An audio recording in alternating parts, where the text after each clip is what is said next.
దయచేసి ఎవరు బయట ఉండొద్దు, లోపలికి వచ్చేసేయండి. ప్రార్థన. పరలోకమందున మా తండ్రి, మరొకసారి మీ సన్నిధిలో నిలబడి మీ వాక్యం అందించడానికి తండ్రి మమ్మల్ని సిద్ధపరిచినందుకు మీకు స్తుతులు దేవా. మేమేవైతే తండ్రి పరిశీలించి మీ లేఖనాలను బోధించాలని తండ్రి మేము సిద్ధపడ్డాము. మీ పిల్లలకు తండ్రి నేను ఆలోచించినది మేము రాసుకున్నది తండ్రి, మీరు నడిపించిన తండ్రి ఆ నడిపింపును పూర్తిగా చెప్పడానికి తండ్రి వాడుకోండి.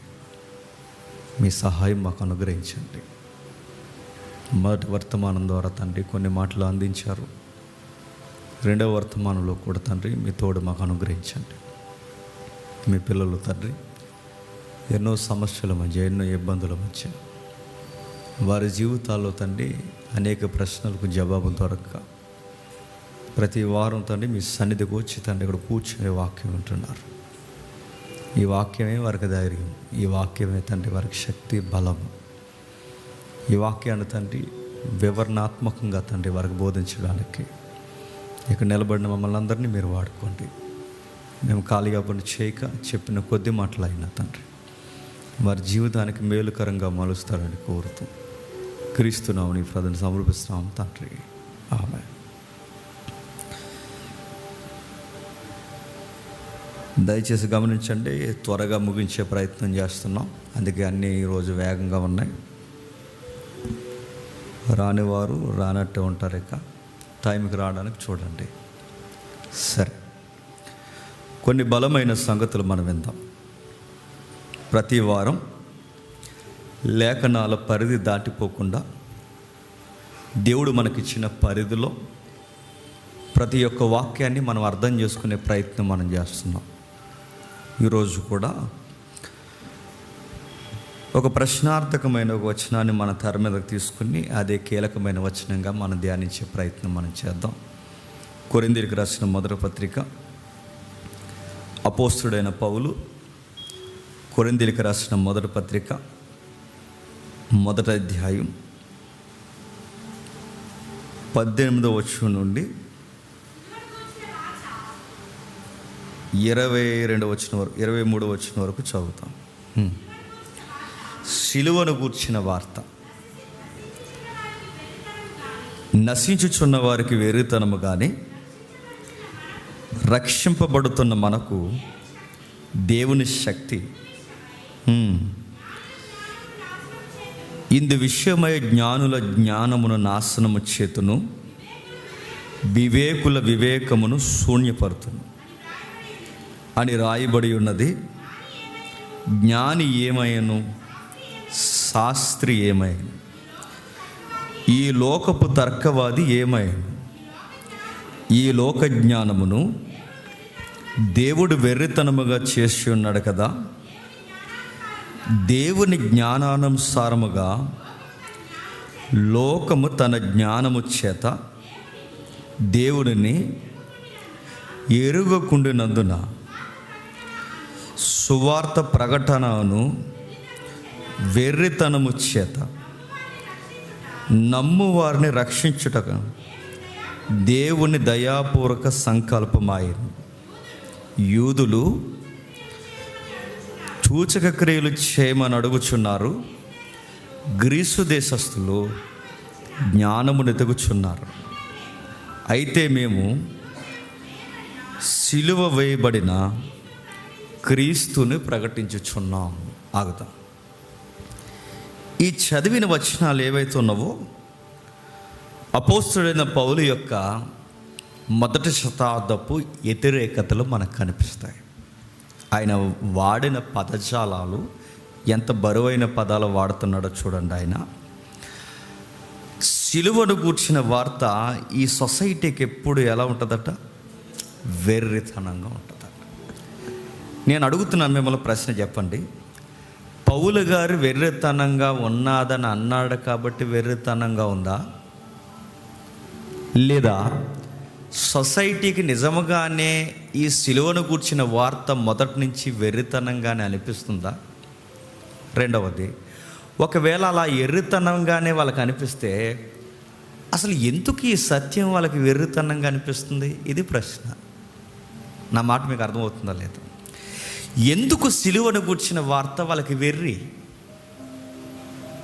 ఎందుకు వాళ్ళు సిలువను గూర్చిన వార్తను నమ్ముతున్న వారిని వీళ్ళు అమాయకులు అన్నట్టు మనల్ని ఎందుకు చూస్తారు వాళ్ళు? మన దైనందిన జీవితంలో సువార్తను గూర్చిన కానీ, సిలువను గూర్చిన కానీ, క్రీస్తుని గూర్చి కానీ, బైబిల్ గూర్చి కానీ, మన ఈ పదాలు ఈ ఆధ్యాత్మిక తీవ్రత గూర్చి సొసైటీలో మనం మాట్లాడుతున్నప్పుడే మనల్ని ఎర్రోల్లా చూస్తారు. మళ్ళీ తిరగేసి అడుగుతున్నాను, ఎందుకు వాళ్ళు అలా చూస్తున్నారు? పవిత్రమైన లేఖనం ఏమని సెలవిచ్చిందంటే, సిలువను గూర్చిన వార్త దేవుని శక్తియు జ్ఞానమునై ఉందన్న. బైబిల్ ఏమో సిలువను గూర్చిన వార్త దేవుని శక్తి జ్ఞానం అని చెబుతుంటే, లోకము ఎందుకు ఇది వెర్రి అని కొట్టిపాడేస్తుంది. ఈ జంక్షన్కి వెళ్ళి మీరు చెప్పండి, సువార్త వింటారేమో. మీరు ఎక్కడైనా మీరు చదువుకుంటున్న విద్యార్థుల మధ్య మీరు సువార్తని చెప్పండి, వింటారేమో. ఒక చక్కగా రంగరంగ వైభవంగా జరుగుతున్న ఒక ఫంక్షన్ దగ్గరికి వెళ్ళి మీరు బైబిల్ తెరిచి 4 వాక్యాలు యేసుక్రీస్తు వారు గూర్చి చెబుతాను అనండి, ఊరుకురా ఈ టైంలో ఏంటి అంటారు. ఒక నేరో మైండ్ ఉంది గాస్పల్ పట్ల ఈ సొసైటీకి. మళ్ళీ నేను లాజికల్గా అడుగుతున్నాను, వాళ్ళు అలా ఉన్నారు ఎలా ఉన్నారు అన్నది విషయాన్ని పక్కన పెట్టండి. అసలు మనం నమ్మిన దానికి, మనం నమ్ముతున్న విశ్వాసానికి అసలు మనం ఆ కేటగిరీలో లేకుండా మనం ఎలా నమ్మగలిగాం? మా నాన్నమ్మ ప్రార్థన చేసిందండి అనకండి. మీ నాన్నమ్మకే దిక్కు దేహం లేదు ఇక్కడ. నానమ్మ ప్రార్థన చేసేయడం వలన నమ్మేము. అది థియలాజికల్గా మాట్లాడుకుంటే అది వేరే సబ్జెక్ట్, వదిలేయండి. మా అమ్మమ్మ ప్రార్థన చేయడం వల్ల నేను బతికేసాను నమ్మేశానంటే కుదరదు, అది వేరొక ప్రాజెక్ట్, వదిలేయండి. కానీ బైబిల్ చెబుతుంది సిలువను గూర్చిన వార్త ఈ సొసైటీకి ఎప్పుడు వెర్రిగానే ఉంది. వాళ్ళ వ్యూలోంచి మాట్లాడుకుందాం. మనం అందరూ భక్తులం కదా, వదిలేయండి. మన బయట ఇప్పుడు మనకు బైబిల్ అంటే తెలియదు, ఇప్పుడు వాళ్ళ వ్యూలో నుంచి మాట్లాడదాం. వాళ్ళు ఏమనుకుంటారు చెప్పండి? ఇప్పుడు వెళ్ళి నేను ఒక వాక్యం చెబుతుంటే లేదా వాళ్ళకి ఒక బైబిల్ తెరిచి మాట్లాడితే వాళ్ళు ఏమనుకుంటారు? మొత్తం కంటెంట్ విన్న తర్వాత వాళ్ళ దగ్గర ఉన్న కామెడీ క్వశ్చన్స్ ఏంటో తెలుసా? వాళ్ళ దృష్టిలో మనల్ని కామెడీ చేస్తారు. వాళ్ళు ఏమంటారంటే, దేవుడట వచ్చాడట, వచ్చినవాడు తన సొంత ప్రజలతో ఫైట్ చేశాడట, ఆ ఆధ్యాత్మిక పోరాటంలో ఆరాటంలో తన సొంత ప్రజలైన యూదులే వినలేదట, వాళ్ళ ఆధ్యాత్మిక వాదనల మధ్య ఆయన ఎదిరించలేని సమయంలో వాళ్ళ చేతుల్లో ఈ దేవుడే ఓడిపోయాడంట. ఓడిపోయినట్టున్నాడంట, వాళ్ళ చేతులకు దొరికేశాడంట. దొరికేసిన తర్వాత ఏం చేశారంట? వాళ్ళు బహిరంగంగా పట్టుకున్నారట, అధికారుల్ని కదిపారట, తీసుకెళ్ళి చంపేశారట సిలువకేసి. ఇది మనం నమ్మాలట, ఇది సువార్తట. అదేనంటే 24 గంటలు చెప్పేదట. ఇదే కదండి వాళ్ళు అడిగేది మనల్ని. వాళ్ళు మాట్లాడే దేవుడు ఇలలోకి రావడం ఏంటి, ఆ వచ్చిన వాడు మనుషులతో వాదించలేకపోవడం ఏంటి, ఆ వాదించలేని సమయంలో వాళ్ళ చేతుల్లో ఈయన ఓడిపోవడం ఏంటి, వాళ్ళ మనుషులు ఈయన్ని చంపేయడం ఏంటి, దేవుడిని మనిషి చంపేయడం ఏంటంటే విడ్డూరం. కాకపోతే బాణం ఎత్తే చచ్చిపోలేదు వాళ్ళందరూ. దేవుడు బాణం వేస్తే వాళ్ళు చచ్చిపోలే, కానీ మనుషుల వల్ల దేవుడు చచ్చిపోవడం ఏంటండి? ఇది వాళ్ళ మొదటి వాదన. రెండవది, సిలువలో ఆయన మరణించడమే ఆయన చేతగానితనం అంటున్నారు. ఆయన సిలువలో ఓడిపోవడం ఆయన శక్తిహీనత, ఆయన బలహీనత. ఆయన ఎన్నిసార్లు ఆయన గొప్ప దేవుడు అని చెప్పుకున్నా ఆయన సిలువలో చనిపోయాడు. ఇది నమ్మంటారేటండి? మనుషుల చేత సిలువ వేయబడిన వాడిని, ఓడిపోయిన వాడిని, బలహీనని నమ్మడమే అందులో శక్తి ఉందంటారు, జ్ఞానం ఉందంటారు. ఏముందండి? ఇది తాత్కాలికంగా చదువు లేని వాడి దగ్గర నుంచి చదువు ఉన్నవాడి వరకు వాడి మదిలో ఉద్భవించే ప్రశ్న. రెండవది, బిబ్లికల్ వ్యూలో వాళ్ళు ఎందుకు నమ్మరంటే, సువార్తని సైంటిస్ట్ చేతుల్లో పెట్టలేదు, అది గొడవ. నా మాట అర్థమైందో లేదు? సువార్తను పట్టుకెళ్ళి గ్రూప్ 1 క్యాడర్లో ఉన్నవాడి చేతిలో గ్రూప్ 1 ఐఏఎస్ ఐపీఎస్ల చేతిలో పెట్టలేదు. ఐఏఎస్ ఐపీఎస్లు సువార్తలు చెప్పరు. సువార్తను పట్టుకెళ్ళి లాజిక్ పనిచేస్తున్న, ఫిలాసఫీని గట్టిగా మాట్లాడుతున్న ఆక్స్ఫర్డ్ యూనివర్సిటీలో ఉన్న వారి చేతుల్లో పెట్టలేదు ఆయన. సువార్తని ఎవరి చేతుల్లో పెట్టాడు చూద్దామా? చూడండి, కేటగిరీ ఇచ్చాడు. ఎందుకు సొసైటీ సువార్త నమ్మదన్నది ప్రశ్న. ఎందుకు నమ్మట్లేదు? అదే కొరింథీ పత్రికలో పౌలు గారు చాలా డీటెయిల్గా రాశాడు. ఆయన ఎందుకు నమ్మట్లేదు చూడండి. అదే కొరింథీ పత్రిక మొదటి అధ్యాయం 26 వచనం చూడండి. సహోదరులారా, సువార్త చేస్తున్న సహోదరులారా, మిమ్మల్ని పిలిచిన పిలుపును చూడండి. మీలో లోకరీతిని జ్ఞానులైనను గనులైనను గొప్ప వంశపు వారైనను అనేకులు పిలవబడలేదు, కానీ ఏ శరీరియు దేవుని ఎదుట అతిశయింపకుండినట్లు జ్ఞానులను సిగ్గుపరచుటకు లోకములోని ఎర్రివారిని దేవుడు ఏర్పరచుకొని ఉన్నాడు.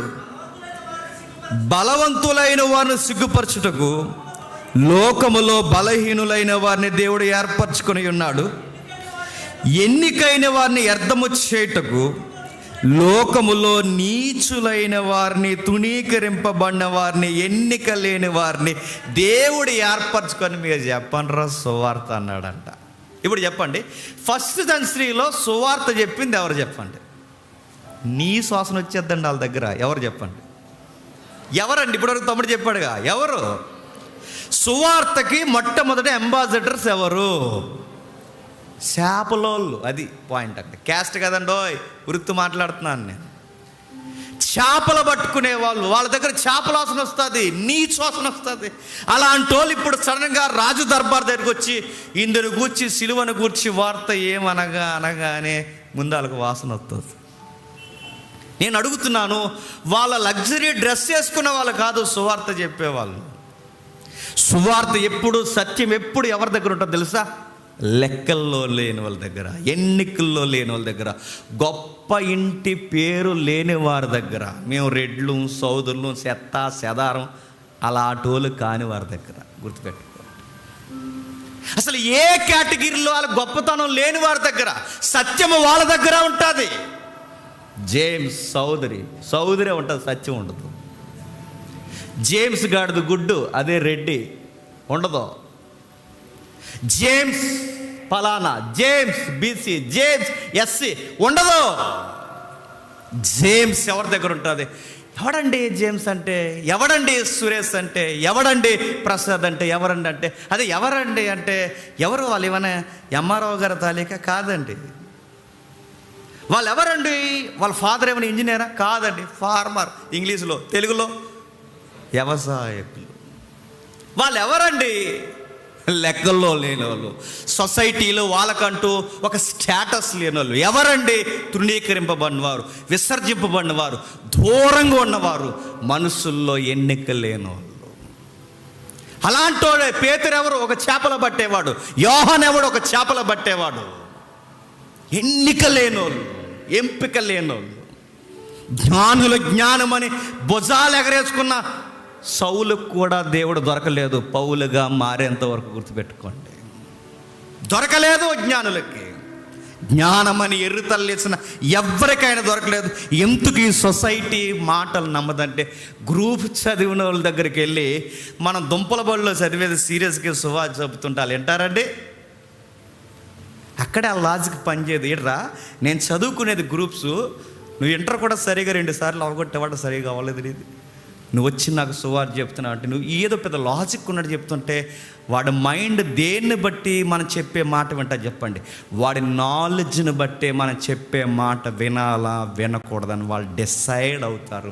అందుకే సువార్త వాళ్ళకి ఎలా ఉంటుంది చెప్పండి? ఈ బోధించే వాళ్ళని బట్టి వెర్రితనంగా ఉంటుంది. కానీ దేవుడు ఎలా అంటాడు చెప్పనా? ఈ ఎర్రోళ్ళని లేపి నువ్వే చెప్పరా అంటాడు. ఆయనతో వచ్చిన గొడవ. అలా తింగరోళ్ళ రోడ్డు వారు నిలబడారు, వెళ్ళరా నిలబడు, మార్చేస్తాడు. మార్చేసాడని అంటాడు, నిన్నేరా మనుషులను బట్టేవాడుగా మార్చేస్తాను అంటాడు. ఆ సామాన్యంగా తిరుగుతున్న వాడిని, ఎన్నిక లేని వాడిని, ఎంపిక లేనివాడిని తీసుకొచ్చి నిలబెట్టి నువ్వు చెప్పరా, నువ్వు చెబుతుంటే ఎవరు కూర్చుంటారు సార్ కిందంటే ఆఫీసర్స్ కూర్చుంటారు. నువ్వు చెప్పు సార్, ఆఫీసర్ని నేను చెప్పడం, చెప్పవా చెప్పు, నువ్వు చెప్పు, నేను ఉన్నానుగా, నీ వెనక నేను ఉన్నానుగా, నువ్వు చెప్పు. ఒక సామాన్యుడు, వాళ్ళకన్నా చదువుల్లో తక్కువ ఉన్నవాడు, వాళ్ళకన్నా కేటగిరీలో తక్కువ ఉన్నవారు, వాళ్ళకన్నా అన్ని విధాలుగా తక్కువ ఉన్నవారు, పేతురు, యోహాను, యాకోబు లాంటి వారు గవర్నర్స్కి చెప్పారు ఆ రోజు. సైనిక బలగాలకి అధిపతిగా ఉన్న ఆ సుపీరియర్ ఆఫీసర్కి చెప్పారు ఆ రోజు. వాళ్ళు ఎలా చెప్పగలిగారంటే ఆయన ఎంపికే అది. సువార్త ప్రకటన. ఎందుకు ఈ సొసైటీ త్వరగా నమ్మదంటే, నలిగిపోయిన సొక్కావు, చిరిగిపోయిన ప్యాంట్లు, సరైన బట్టలు ఒక పూట వేసుకుంటే మరో పూటలో సరైన బట్టలు లేని సామాన్యమైన పాస్టర్లు చెబుతుంటే ఈ సొసైటీ ఎందుకు నమ్ముతా చెప్పండి. ఆ మాట మీకు అర్థమవుతుందో లేదో? భుజాన్ని ఒక సంచి వేసుకుని, నలిగిపోయిన సొక్క వేసుకుని, ఇస్త్రీ ఉన్నా లేకపోయినా వేసిన బట్టే మళ్ళీ వేసి, చేతులకి సరి అయిన ఒక వాచ్ లేకుండా, చేతులకి కాళ్ళకి ఒక సరి అయిన ఒక చెప్పులు లేకుండా, సామాన్యంగా ఒక పూట తిని ఒక పూట తినకుండా, ఇంటికి నలుగురు వస్తే ఆ నలుగురిని ఒక పూట ఏ గదిలో పెట్టాలో తెలియని ఉక్కిరి బిక్కిరి సామాన్యమైన ఒక పేద పాస్టర్ కొమ్ములు తిరిగిన ఈ లోకానికి చెబితే వీళ్ళకి సువార్త ఎలా ఉంటుంది చెప్పండి? వెర్రితనం.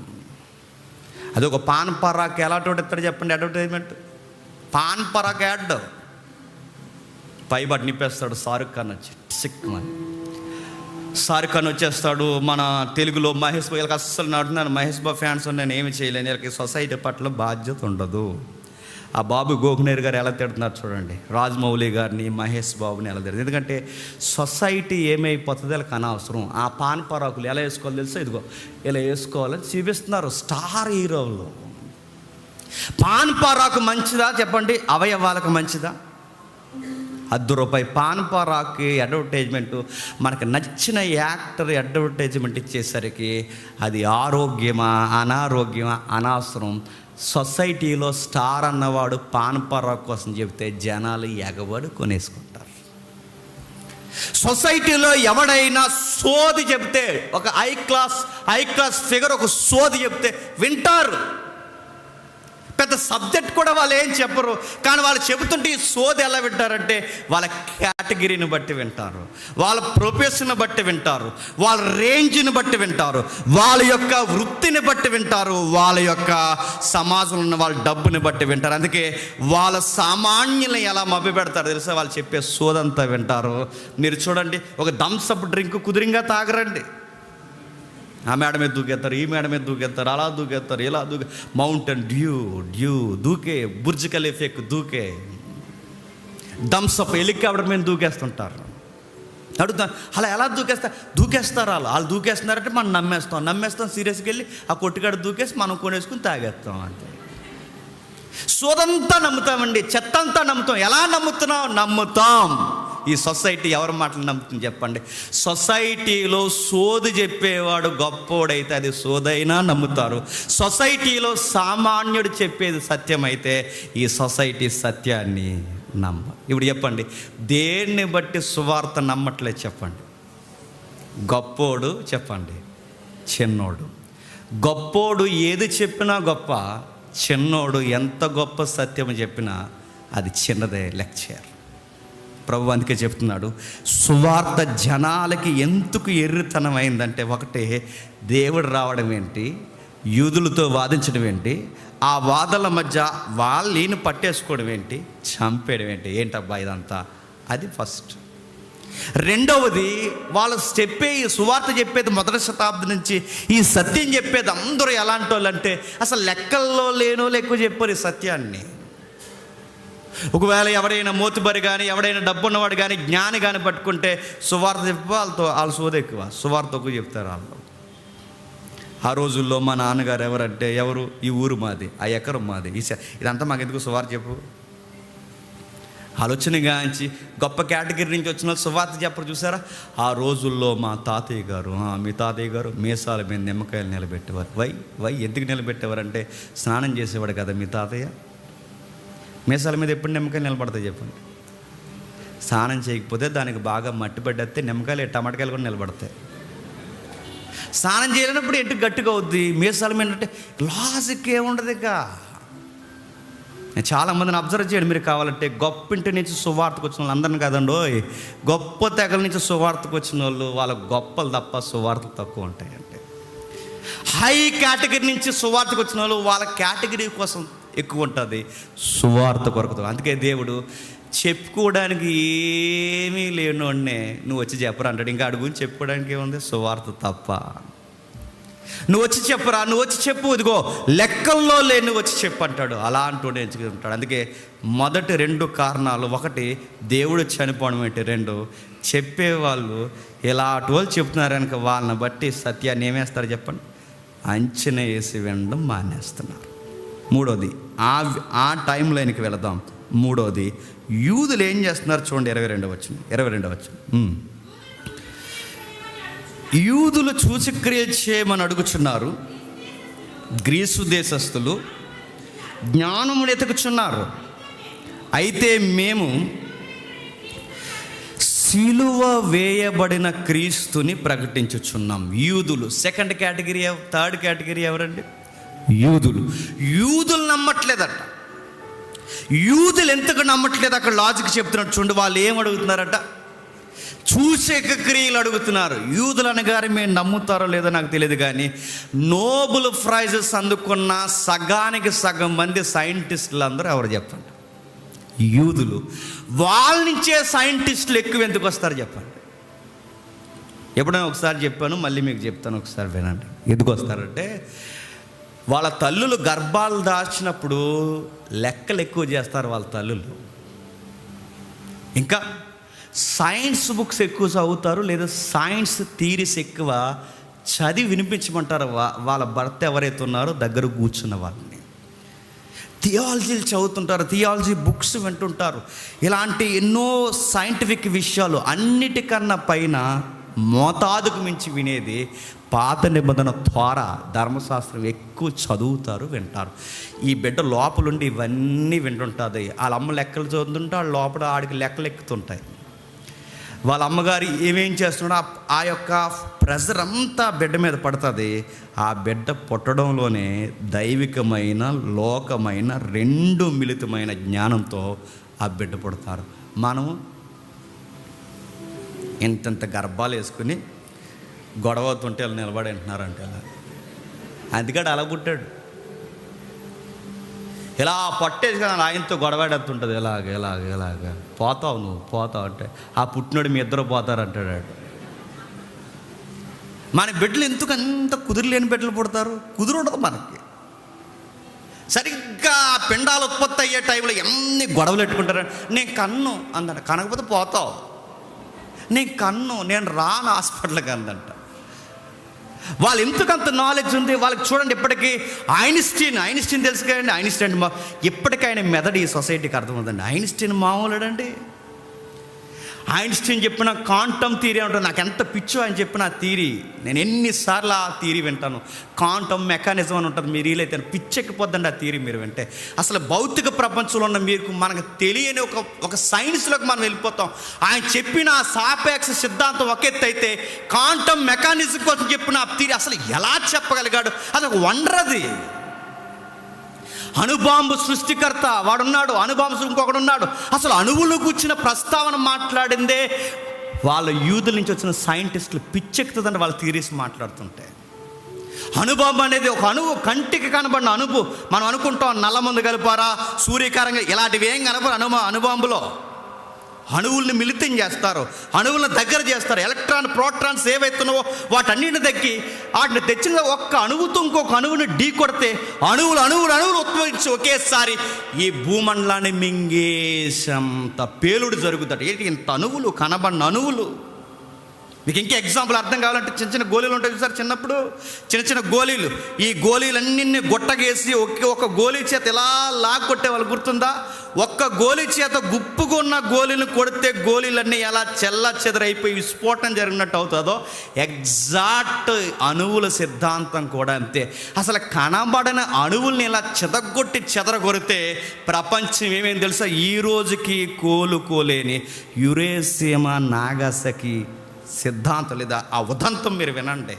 అణువుల సిద్ధాంతం విస్ఫోటనం ఎలా ఉంటుందో, ఈ రోజుకి అమెరికా ప్రయోగించిన ఆ యురేషిమా నాగసాకి మీద ఆ రోజు బాంబు వేస్తారు. ఈ రోజుకి మీరు చూడండి, అక్కడ సరిగా పిల్లలు పుట్టరండి. ఈ రోజుకి గడ్డి మొలద బాంబు పడిన దగ్గర ఎంత పెద్దదో, ఒక పెద్ద పుట్టగొడుగు తెలుసుగా, ఒక పుట్టగొడుగు ఎలా ఉంటుందో ఆకాశాన్ని అంటిపోయే కిలోమీటర్ల ఎత్తులో బాంబేల విస్ఫోటనం చెంది మొత్తం ఆవరించి మనిషి ఇలా దగ్గరకు ఉండగానే అలా ఒకేసారి బూడిద రాలిపోయాడు. గడ్డి ఆవిరైపోయి, చెట్లు ఆవిరైపోయి, బిల్డింగ్స్ ఆవిరైపోయి. అక్కడ దగ్గరలో ఏ పదార్థం, అది జడ పదార్థమైనా ఘన పదార్థమైనా, అది వాయువైనా నీరైనా ఏదైనా అణువుల విస్ఫోటనానికి ఎగిరిపోయింది. ఆ రోజు జపాన్ చేతులు ఎత్తేసింది, దయచేసి ఇంక యుద్ధాలు వద్దని. సెకండ్ వరల్డ్ వార్ ఆ బాంబుతో ఆగిపోయింది. హిస్టరీని అడుగుతున్నాను, అసలు అణువుల్ని ఎలా చూడగలిగారు? వాళ్ళకి ఎలా తెలుసు? వాళ్ళకి తెలుసండి అన్ని యూదులకి. ఐన్స్టీన్ చెప్పే కొన్ని థీరీస్, ఇప్పుడు గాల్లో భూమి వేలాడుతుంది అంటున్నాం, గాల్లో భూమి వేలాడుతుంది అంటున్నాం, గాల్లో ఎలా వేలాడింది అంటాం. కానీ ఐన్స్టీన్ ఏమంటారు తెలుసా? గాల్లో ఏడట్లేదు, ఇది ఒక ఫ్యాబ్రిక్ యూనివర్స్ అంటాడు. వాళ్ళకి ఎలా తెలిసిందండి? ఈ రోజున్న టెక్నాలజీ వాళ్ళకి లేదు. వాళ్ళు ఎలా అంచనా గలిగారు? వాళ్ళ యూదులు అంటేనే వాళ్ళ వండర్స్ క్రియేట్ చేస్తారని బైబిల్ చెప్పేసింది. జూయిస్ అనగానే వండర్స్ క్రియేట్ చేస్తారు. వాళ్ళు చెప్పే సిద్ధాంతాలు సామాన్యులకు అర్థం అవ్వవు. యాపిల్ చెట్టు కింద కూర్చున్నాడట, ఎవరంట? Sir Isaac Newton. యాపిల్ చెట్టు కింద కూర్చున్నప్పుడు యాపిల్ పండు కింద పడిద్దట. కింద పడిన వెంటనే ఆయన అన్నాడట, ఏమని? భూమికి ఆకర్షణ, గ్రావిటీ. అంటే యాపిల్ పండు పడే వరకు ఐన్స్టీన్ గారికి తెలీదా? నేను అడుగుతున్నాను, యాపిల్ పడితే కానీ, క్షమించండి, సర్ ఐజాక్ న్యూటన్ గారికి యాపిల్ పడితే కానీ గ్రావిటీ ఫోర్స్ ఉందన్న సంగతి సర్ ఐజాక్ న్యూటన్ గారికి తెలీదా? యాపిల్ పడకముందే, చెట్టు కింద కూర్చోకముందే, కిటికీలోంచి చూడకముందే, అసలు ఈ ఎగ్జాంపుల్ చెప్పకముందే ఈ ఎర్త్కి గ్రావిటీ ఉందన్న సంగతి సర్ ఐజాక్ న్యూటన్ గారికి తెలుసు. మరి యాపిల్ చెట్టు గొడవ ఏంటంటే, నాలాంటి చిన్న బుర్రలకు అర్థం అవ్వడానికి ఒక ఉదాహరణ. ఆ ఉదాహరణలో ఎల్లేని పొల్లేని పెడితే బాగోదని ఆడెవడో కాదు, నేనే కూర్చొని కిటికీలో చూస్తున్నప్పుడు చెట్టు కిందకి వెళ్ళినప్పుడు పండు నిజంగా పండు పడలేదు, చెట్టు కింద కూర్చోలేదు.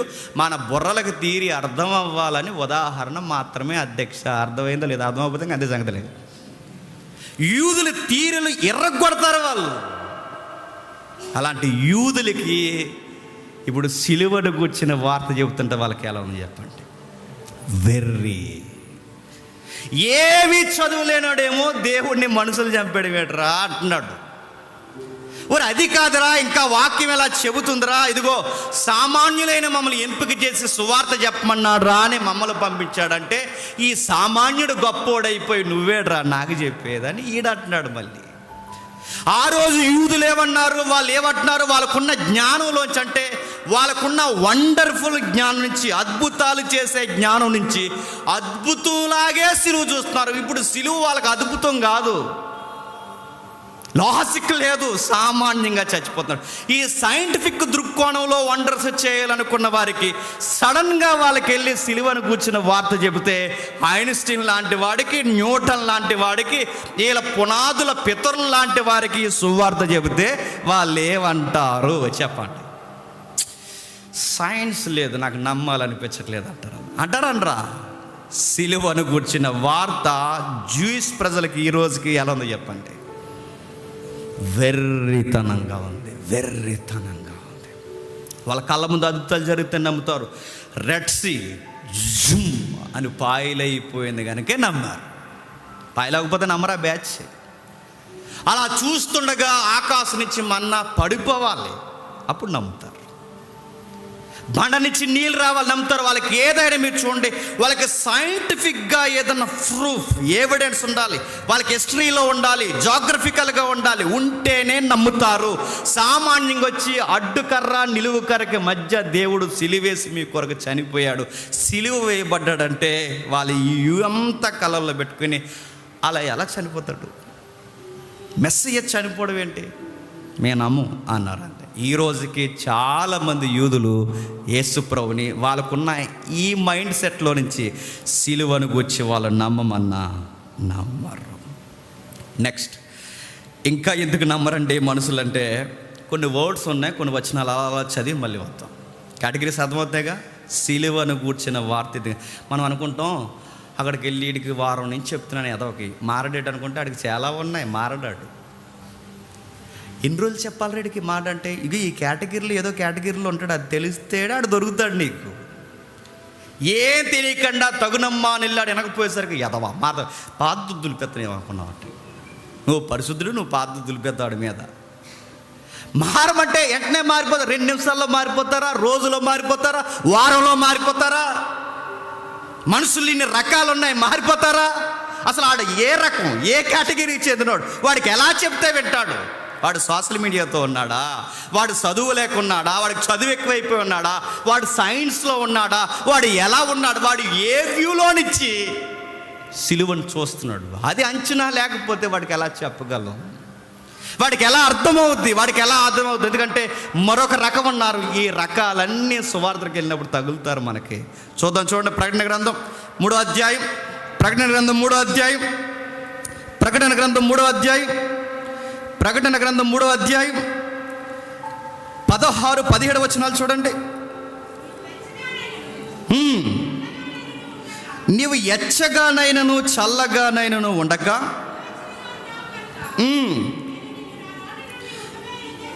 నేను నీ నోట నుండి ఉమ్మి వేయ ఉద్దేశించుచున్నాను, నీవు దౌర్భాగ్యుడివి. నెక్స్ట్, దిక్కుమాలిన వాడువు, దరిద్రుడు, గ్రుడ్డివాడవు, దిగంబరుడవై ఉన్నావు. అంటే ఇక్కడ ఒక పదం సందర్భం కొంచెం పక్కన పెడదాం. సందర్భంలోని కొన్ని పదాలు మనం ఉద్దేశంలోకి తీసుకొద్దాం. ఉద్దేశం ఏంటంటే, మనిషికి ఇచ్చే దేవుడిచ్చే పదాలు ఏంటి చెప్పండి? దౌర్భాగ్యుడు చెప్పండి, దిక్కుమాలినోడు చెప్పండి, దరిద్రుడు చెప్పండి, పనికి మాలినోడు చెప్పండి, దిగంబరి. ఈ తిట్లలో నేను అడుగుతాను, ఈ తిట్లలో కావాలని దేవుడు తిట్టాడా? ఈ తిట్లలో నిజంగానే మనిషి పతనమైన స్థితి ఉందా చెప్పండి? నిజంగానే వీడి పతన స్థితి ఉంది. నువ్వు దిగంబరివి అన్నాడు. ఎప్పుడు మనిషి దిగంబరయ్యాడు చెప్పండి? ఈ సందర్భం కొంచెం అలా సైలెంట్ చేయండి. ఎప్పుడు దిగంబరయ్యాడు? పండు తెంచిన రోజు నుంచి ఆ తరం అంతా ఈ రోజు వరకు దేవుని దృష్టిలో మనుషులు ఏంటి చెప్పండి? దిగంబరి. దేవుడికి మనుషులు దూరం జరిగిన తర్వాత మనిషి ఏమయ్యాడు? దేవుడు దిక్కు లేని, దేవుడంటే దొరకని మనుషులు దిక్కు లేని వాళ్ళు అయిపోయారు. మా తాత ఉన్నాడు, మా నాన్నమ్మ ఉన్నాడు, అందరు ఉన్నా మనకి ఎవరు ఉండాలి చెప్పండి? మనకి దేవుడు లేడు. మన దేవుడు మన చెయ్యి వదిలాడు. అది ఆదాము దగ్గర జరిగింది. దిక్కుమాలినోళ్ళయ్యాం, దౌర్భాగ్యులయ్యాం. మనం ఇంకా మాట్లాడు దరిద్రులమయ్యాం. కూటికేడుస్తున్నాం, బట్టకేడుస్తున్నాం, నీడకేడుస్తున్నాం, ఆరోగ్యానికి ఏడుస్తున్నాం, జ్వరానికి ఏడుస్తున్నాం, రోగాలకు ఏడుస్తున్నాం, ఎండకేడుస్తున్నాం, వానకేడుస్తున్నాం, చలికేడుస్తున్నాం. ఒక పూట ఉంటే ఒక పూట లేక ఏడుస్తున్నాం. అసలు ఒక రోజు ఏదైనా మనలో ఇవన్నీ లేవు. ఈ దరిద్రం అంతా మన మీదకి వచ్చింది. దరిద్రులు, దిక్కుమాలోళ్ళు, దౌర్భాగ్యులు, దిగంబరులం. ఎంత దరిద్రం మన మీద ఉంటే మనం అనుకుంటున్నామంట, నేను జ్ఞాని అనుకున్నాడట. ఏమనుకున్నాడు? నేను జ్ఞానిని అన్నాడు.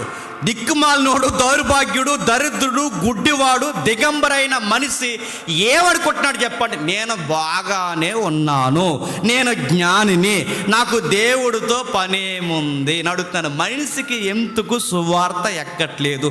అసలు ఆడు ఏ స్టాండింగ్లో ఉన్నాడో వాడికి తెలియలేనప్పుడు మనం ఎంత చెప్పినా నీకు బట్టలు లేవురా అని చెబితే, నోరు మీరా రైమండ్ సూట్ ఇక్కడ అంటాడు. ఆడు ఈ బట్టల కోసమే ఆడతాడని చెప్పి మాట్లాడినా. ఒరి నీకు ఎవరు లేరంటే, ఎవరు లేపడబెట్టి పెసిరెడ్డి గారు ఎవరు తాలూకా అనుకుంటున్నాం? మా తాత అంటాడు.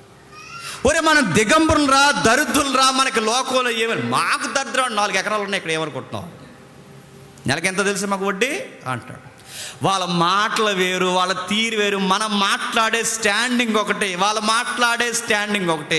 వాడు ఆధ్యాత్మికంగా బాలేదు, వాడు బాలేదు కనుక నువ్వు ఇలా ఉన్నావురా, నువ్వు దౌర్భాగ్యుడు అంటే ఆడికి ఎలా ఉంటుంది చెప్పండి? ఇంకోసారి ఈదిలో కనపడక అంటాడు. నువ్వు దిగంబరుడు అంటే చిన్నోర్మి అంటాడంట చెప్పండి. వాడికి మనం ఎన్ని చెప్పిన ఈ పదాలు చెప్తే నువ్వు గుడ్డోడు అంటే నాకు గుడ్డట్టవేట్రా అంటాడు. నీ స్థితి ఇదిరా దేవుని ఎదుట అని చెబితే వాడికి అర్థం అవుతుంది. అందుకే వాళ్ళకి సువార్త ఎలా ఉంటుందో తెలుసా? వెర్రితనముగా ఉంటుంది. ఇంకా ఉన్నారు ఆ పదానికి, ఈ పదాలకి ఒక రెఫరెన్స్ జోడిద్దాం. ఒకసారి రోమపత్రిక రండి. రోమిలికి రాసిన పత్రిక 1వ అధ్యాయం, రోమిలికి రాసిన పత్రిక 1వ అధ్యాయం 21, 22 వచనాలు చూడండి. మరియు వారు దేవుని ఎరిగియు వారు దేవునిగా మహిమపరచలేదు, కృతజ్ఞతాస్తుతులు చెల్లించలేదు, కానీ తమ వాదోపవాదముల యందు వ్యర్థులైరే. ఇక్కడ ఏమని రాస్తాడు చూడండి. వారు దేవుణ్ణి ఎందుకు ఎరగలేకపోయారట? అక్కడ ఉంది చూడండి. తమ జ్ఞానము చేత, వారి యొక్క తత్వజ్ఞానము చేత, ఇంకా మాట్లాడుకోవాలంటే వాళ్ళకున్న తెలిసిన తెలివితేటలను బట్టి వారు దేవుణ్ణి ఎరగలేక, వారి అవివేకాన్ని ఏమనుకుంటున్నారట? వివేకము, జ్ఞానం అనుకుంటున్నారట. దేవుడు మాకు తెలియకపోతే ఇంకెవరికి తెలుస్తారు అనుకుంటున్నారు. ఇప్పుడు అడుగుతున్నాను, ఎంతో కొంత ఈ సొసైటీకి యేసు ప్రభు దేవుడు అన్న వార్త వినబడుతుందా లేదా? చెప్పండి. నిన్న మొన్న తమ్ముళ్ళు బోర్డులు ఎట్టి నిలబడరు, అక్కడ పెద్ద రచ్చరచ్చ చేసి పడేశారు. మిమ్మల్ని అడుగుతున్నాను, ఏదో ఒక సైడ్ నుంచి బోర్డ్స్ పట్టుకునో, కరపత్రాలు పంచో, ఏదో ఒక మూలన, ఏదో ఒకలా ఎక్కడో దిక్కున యేసు ప్రభు దేవుడు అని ప్రకటింపబడుతుంది. ఈయన దేవుడు అని వాళ్ళకి తెలిసినా ఏం చేయరు చెప్పండి? కృతజ్ఞతాస్తుతులు చెల్లించరు. ఆయన దేవుడని చెప్పినా వాళ్ళు ఒప్పుకోరు. వాళ్ళ దేవుడని తెలిసిన ఏ కేటగిరీలో ఒప్పుకోరు. ఆ రోజు ఇశ్రాయేలీలు ఒప్పుకోలేదు వాళ్ళ దేవుడని తెలిసినా. ఈరోజు దేవుడని తెలిసినా ఒప్పుకోరు. ఈ సమాజంలోనే ఎవ్వరు వాళ్ళ దేవుడిగా అంగీకరించరు. ఎందుకురా మీకు దేవుడు తెలిసిన ఎందుకు మీరు అంగీకరించట్లేదంటే అక్కడ రాస్తున్నాడు చూడండి. వాదోపవాదాలు అంటే నేను ఎప్పుడో చెప్పాను, మీకు చెప్తాను, ఒకసారి వినండి. పిచ్చి వాదోపవాదాలు ఉంటాయండి. వీళ్ళకి సత్యం అర్థమవుతుంది. చాలామంది పెద్దలు చెప్పినదే మీకు చెప్తున్నాను, నేను ముగించేసే ప్రయత్నం చేస్తాను. చాలామంది పెద్దలు చెప్పింది. సరిగ్గా 4-5 గుడ్డోళ్ళు ఏనుగుని చూడడానికి వెళ్ళారట. గుడ్డోళ్ళు, నోట్ దిస్ పాయింట్. మొదటోడు వెళ్ళిన తర్వాత తాకి ఇలా అన్నాడట. ఏమన్నాడు? ఇల్లొచ్చినోడు మనకు ప్రసంగం చెప్తున్నాడు ఇక్కడ నిలబడి. సార్ చెప్పండి సార్, మీరు మొదటి గుడ్డివారు, మీరు ఏనుగుని తాకొచ్చారు, ఏనుగు కూర్చుని ఎక్స్పీరియన్స్ మాకు చెప్పండి అంటే సౌండ్లు పెంచండి అబ్బాయి అన్నారంట. మొదటోడు ఏనుగంటే ఏంటంటే, ఏనుగంటే ఏదో ఊహించుకోకండి, ఏనుగంటే అదొక గోడ అన్నాడంట. గోడ ఎలా ఉంటుంది, అది అలాగ ఉంటుంది. అందుకు నాకు గోడ ఏనుగే గోడ ఏనుగు అన్నాడు అంటాడు. సార్ గోడ ఏనుగు ఎలాగొద్దంటే అలా అవుద్దిరా, అడక్క ఇంకా అలాగ అవుద్ది అన్నాడు అంతే. రెండో వాడు వెళ్ళాడు. ఆడేవాడు సార్, ఆడు తాకొచ్చాడు. ఆడొచ్చిన తర్వాత వీడికి మైక్ ఇచ్చారు, వీడిని నిలబడి మాట్లాడుతున్నారు. సార్ ఏంటి సార్ ఏనుగంటే? ఆడన్నాడు ఏనుగంటే, నిశ్శబ్దంగా ఉన్నాను చెప్తున్నాను, స్తంభమే ఏనుగు, ఏనుగే స్తంభం. కాలట్టుకున్నాడు వెళ్ళి, దాని కాలట్టుకుని ఏమంటాడు చెప్పండి? స్తంభం. ఏనుగంటే స్తంభం అన్నాడు.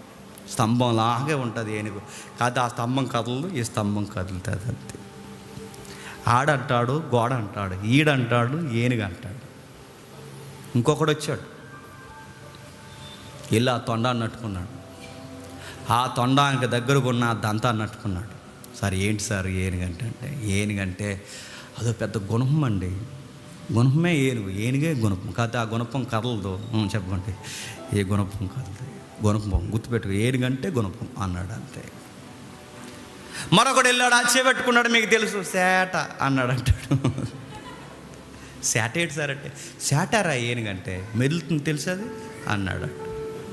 ఒక్కొక్కడు పెట్టుకున్నాడు. అడుగుతున్నాను, మొదటోడు వెళ్ళి గోడ కాదురా స్తంభం రా అని, స్తంభం ఉన్నవాడు వెళ్ళి గోడరా అని ఎక్స్పీరియన్స్ ఉన్నవాడు చెబితే ఎప్పటికైనా ఈడు ఏనుగును తాకిన ఈడు ఎక్స్పీరియన్స్లోంచి ఏనుగు గోడ కాదు స్తంభం అని ఈడికి ఎంత వాదన జరిగినా ఈడు వాదన ఈడొప్పుకోడు, ఈడు వాదన ఈడొప్పుకోడు. ఎప్పటికీ ఈడికి ఏనుగు స్తంభమే, ఎప్పటికీ ఈడికి ఏనుగు గోడే. మూడో వాడు వచ్చి అంటాడు, గోడ కాదు స్తంభం కాదురా సేట అన్నాడంటే అంటాడు. చెప్పండి, ఆడు ఎండో సేట పో గోడ అంటాడు ఆడు, స్తంభం అంటాడు ఈడు. వీడికి సేటే, ఎప్పటికీ మీరు నమ్మినా నమ్మకపోతే నేను సేటగానే డిసైడ్ అయిపోయిన సేట అంటాడు ఆడు. ఆడికి గోడ, ఆడికి స్తంభం, ఇంకొకడికి ఏదేదో నమ్ముతాడు, గుణపం, ఏవేవో నమ్ముతారు. నడుతాను. ఈ గుడ్డోళ్ళకి సత్యం అంటే ఏంటో తెలియాలంటే అసలు ఒరిజినల్గా ఏనుగు ఎలా ఉంటుందో ఈ నలుగురు గుడ్డోళ్ళు జీవితాంతం కొట్టుకున్నా వీళ్ళకి అర్థం అవ్వదు. ఎందుకంటే వాళ్ళ అనుభవాలు ఉన్నారు, వాళ్ళ తాగరగా అనుభవం, వాళ్ళ అనుభవం నుంచే వాళ్ళు మాట్లాడతారే తప్ప వాళ్ళ కళ్ళతో చూడలేదు కనుక ఎప్పటికీ సత్యము మాట్లాడరు. వీళ్ళకి సత్యము తెలియాలంటే ఏం చేయాలి? నలుగురికి కళ్ళు రావాలి, వీళ్ళ నలుగురు కళ్ళు తెరవబడాలి. వీళ్ళ నలుగురికి కళ్ళు తెరవబడితే కానీ అసలు ఒరిజినల్గా ఎలాగుంటుందో వీళ్ళు తెలియదు. వీళ్ళందరికీ ఉన్న లోపం ఏంటి చెప్పండి? గుడ్డుతనం. ఈ గుడ్డుతనం పోతే కానీ అసలు ఒరిజినల్గా వీళ్ళకి ఏనుగు ఎలా ఉంటుందో తెలుస్తుందా? ఎప్పటి తెలియదు. వీళ్ళు ఎన్ని రోజులు మాట్లాడినా ఏ ఎక్స్పీరియన్స్ మాట్లాడతారు చెప్పండి? స్తంభం అంటారు, గోడ అంటారు, చాట్ అంటారు, గుణపం అంటారు, ఇవేం మాట. అది కాదురా ఏనుగంటే, ఇది ఇలా ఉంటుందిరా, మహాకారం తొందర ఉన్న జంతువుల్లో అదే బలమైనది, ఎత్తేంద్ర అని చెబితే వాళ్ళకి అర్థం అవుతుంది. ఎందుకంటే వాళ్ళ నేత్రాలు ఏమయ్యాయి చెప్పండి? గ్రుడ్డితనం. యూదులకి వాళ్ళకి ఎందుకు యేసుప్రభు వారు ఎక్కట్లేదంటే వాళ్ళ అనుభవాల్లో నుంచి యేసుప్రభుని చూస్తున్నారు కనుక వాళ్ళకి అర్థం అవ్వలేదు. వాళ్ళకి యేసుక్రీస్తు అర్థం కావాలంటే సూత్రం, వాళ్ళ మనోనేత్రాలు ఎలిగింపబడితేనే అర్థమవుతుంది. వాళ్ళ జ్ఞానము అంధకార సంబంధమైనది, వాళ్ళ జ్ఞానము అవివేకంతో ముడిపడింది, వాళ్ళ లాజిక్ వాళ్ళకి పనిచేస్తుంది, అలాగే ఉంది వాళ్ళకి. అందుకే వాళ్ళకి సిలువను గూర్చిన వార్త పౌలు ఈ పత్రిక రాసే సమయానికి, పౌలు గారు ఈ పత్రిక రాసే సమయానికి వాళ్ళ యూదులు చూసుక్రియల నుంచే సిలువను చూస్తున్నారు కనుక వాళ్ళకి చూసిన అనిపించలేదట. వాళ్ళ జ్ఞానం నుంచే సిలువను చూస్తున్నారు కనుక ఇందులో పెద్ద జ్ఞానం ఏముందండి, అమాయకంగా చనిపోతుంటాని వాళ్ళకి జ్ఞానం అనిపించలేదట. మరొకరున్నారు, మరొక పదం రాశాడు ఈ సువార్తల్లో పత్రికల్లో, తత్వజ్ఞానం అన్నారు. ఏంటట? తత్వజ్ఞానం. తత్వజ్ఞానం అంటే ఫిలాసఫీ అంటారు, దానికి ఇంకొక పదం ఉంది. తత్వజ్ఞానం అంటే లాజిక్ ఉండాలన్నమాట, ప్రతిదానికి లాజిక్. ఇది వాటర్ బాటిల్ అనుకోండి, ఆపు వాటర్ నేను తాగేసాను, సగం నీళ్ళు నేను తాగేసాను అనుకోండి. సగం నీళ్ళు తాగేసిన వాటర్ బాటిల్ని ఇలా లేపితే మీరేమంటారు చెప్పండి? మీ సౌండ్లో చెప్పండి, ఏమంటారు చెప్పండి?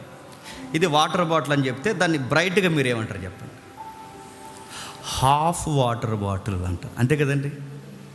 లాజిక్లో దాన్ని ఏమంటారు చెప్పనా? ఇది హాఫ్ వాటర్ బాటిల్ కాదు, హాఫ్ వాటర్ ఉంది, హాఫ్ ఆక్సిజన్ ఉంది. దీన్ని కలిపి లాజిక్తో మాట్లాడి దాన్ని H2O అంటాడో, ఆడ తలకాయ ఏమంటాడో ఏదో అని ఆ రెండు కలిపి మాట్లాడి అప్పుడు వాటర్ బాటిల్కి డెఫినేషన్ వస్తుంది. ఎందుకంటే వాడు లాజిక్తోనే పదార్థాన్ని చూస్తాడు. అది వాడు ఏం అడిగినా ఎక్స్ప్లెనేషన్లో లాజిక్ అడుగుతాడు. సిలువను కూర్చిన వార్త లాజిక్లో అడుగుతున్న వాడికి మనం వెళ్ళి చెబితే వాడికి ఎలా ఉంటుంది చెప్పండి? చెప్పక నాకు లాజిక్ లేదంటాడు వాడు. లాజిక్ లేనప్పుడు నేను నమ్మను అంటాడు. ఈ సొసైటీలో ఎక్కువ కోరుకునేది అని చెప్పండి? లాజిక్ ఉండాలి. అందుకే వాళ్ళ రీజనింగ్లో వాళ్ళకి లాజిక్ కనిపించదు కనుకే ఈ తత్వజ్ఞానం ఎరిగిన వారు లాజిక్ లేదు కనుక మేము నమ్ము అంటారు. ఉంది కానీ వాళ్ళకి అర్థమవుతుంది అంతే. ఎందుకు అర్థమవుతుందంటే చెప్పే వాళ్ళందరూ ఎవరు చెప్పండి? వాళ్ళకి సరిగ్గా మన ఓట్ల ఎలక్షన్లో ఓటు కూడా రాలేదు ఆ పాస్టర్ గారికి. అలాంటి వాళ్ళు సువార్త చెప్తుంటే వింటారా?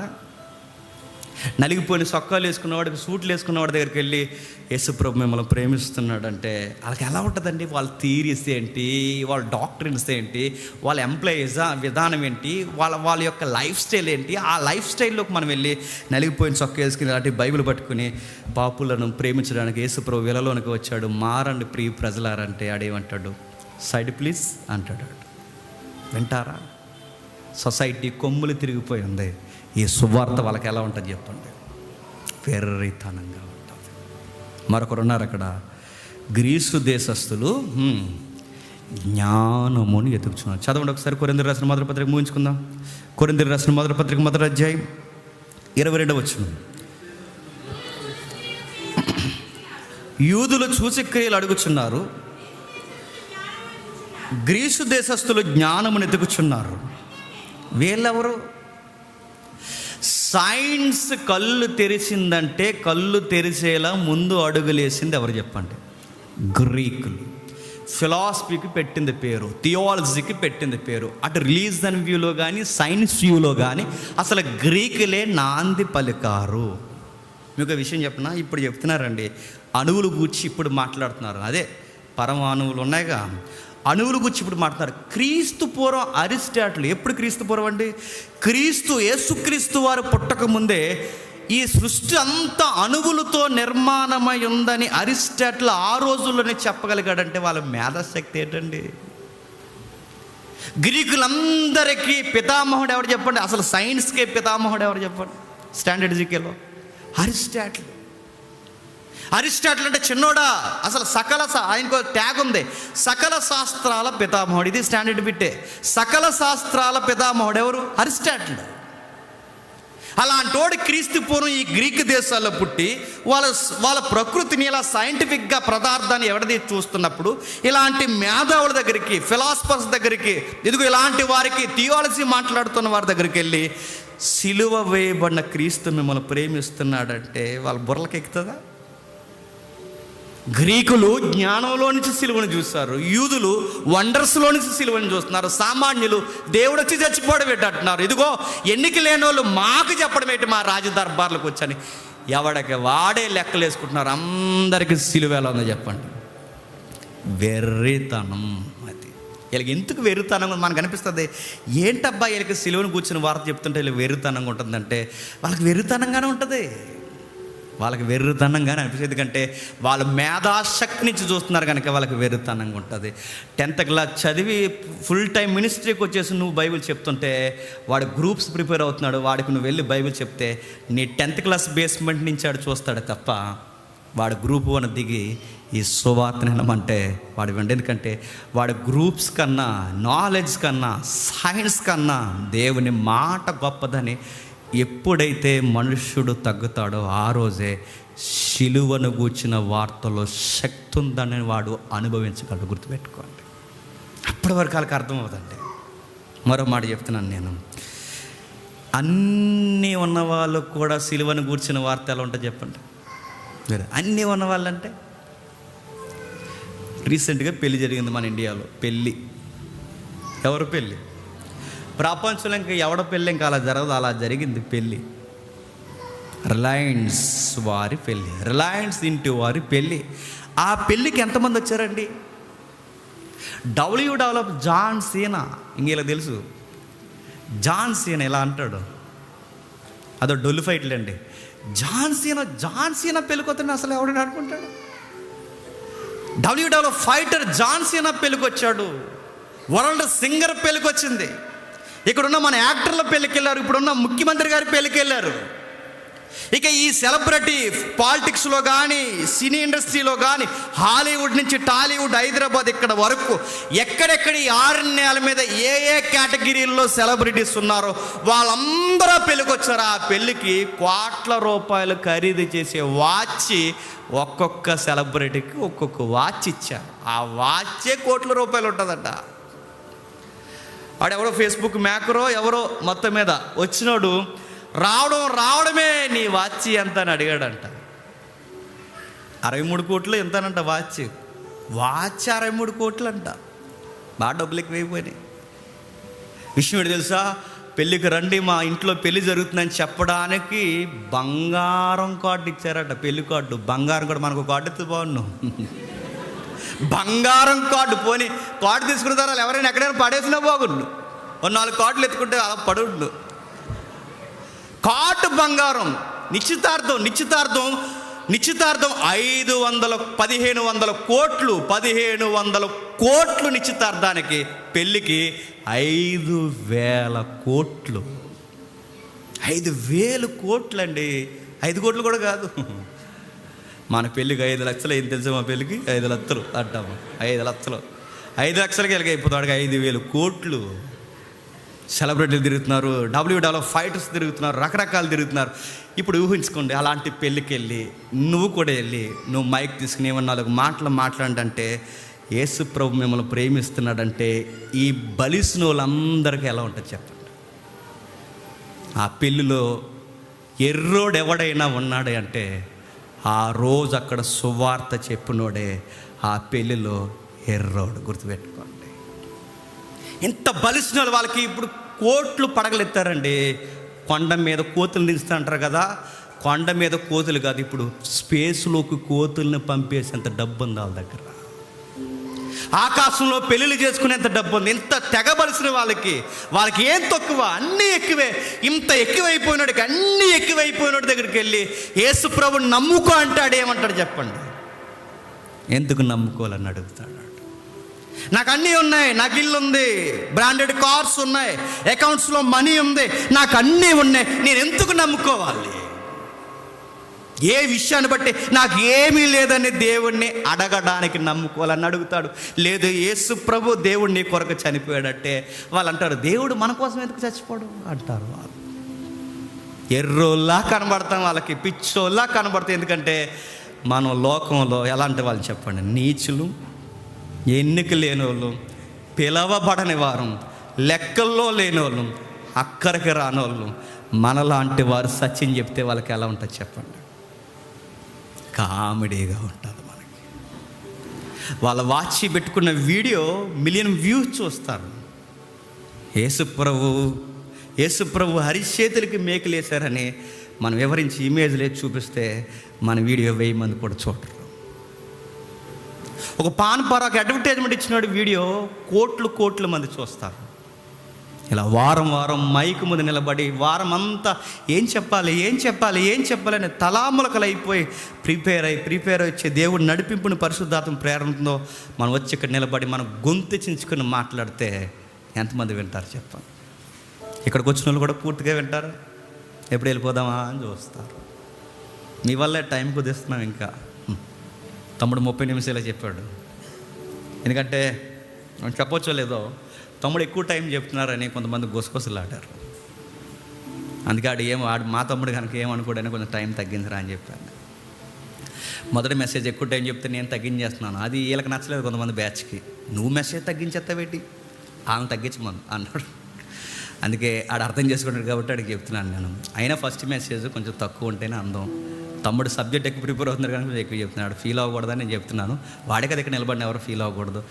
మన మినిస్ట్రీలో ఏ గొడవలు ఉండకూడదు. నేను ఎప్పుడు అదే కోరుకుంటాను. నెక్స్ట్, ఇక్కడ నిలబడి మనం ఇంతలా మాట్లాడుతున్నప్పుడు ఎవరు వింటారండి? అందుకే ఎన్నిక లేనివారు, ఎంపిక లేనివారు, తృణీకరింపబడినవారు, మనుషుల్లో నీచులైన వారు సువార్త పట్టుకొని, బైబిల్ పట్టుకొని, బోర్డుల మీద పేర్లు రాసుకుని, రోడ్ల మీద నిలబడి కరపత్రాలు ముద్రించి, నిన్న మొన్న చూసిన గర్భిణీ స్త్రీ సువార్త రావడానికి వస్తుంది చెల్లి. అలాంటి చెల్లెళ్ళు మీలాంటి వాళ్ళందరూ వెలిసి ఇలా రోడ్ల మీద నిలబడి, అయ్యా యేసుప్రభుని నమ్ముకోండి అయ్యా అంటే వాళ్ళ దృష్టికి మనం ఎలా ఉంటాం చెప్పండి? వెర్రోళ్ళు.